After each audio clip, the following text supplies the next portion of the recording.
Hey everyone, welcome back to the channel. In today's video, I'm going to show you exactly how to fix crashing, freezing or CTD issues in the Black Ops 7 open beta on your PC. So if your game keeps closing or freezing during the launch, these are the fixes that you can follow. So first of all, you need to verify and repair the game files. For that, you just have to open your web browser.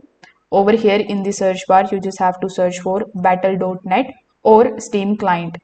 Once you are here, you just have to right click on Black Ops 7 and then select the option of scan and repair or verify integrity of the game files.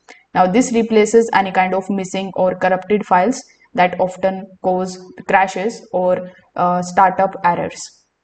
Now you can also try updating your GPU drivers. For that, you just have to open your NVIDIA GeForce Experience or AMD if you are using AMD drivers. Over here, simply go to the drivers tab and click on the option of check for update.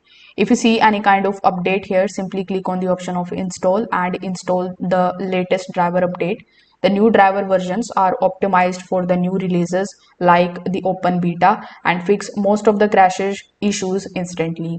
Now you can also try disabling any of the background overlays. So you can turn off the overlays from the Discord, Steam or Xbox Game Bar or GeForce Experience. So this can conflict with the beta build and cause freezing and crashes during the gameplay.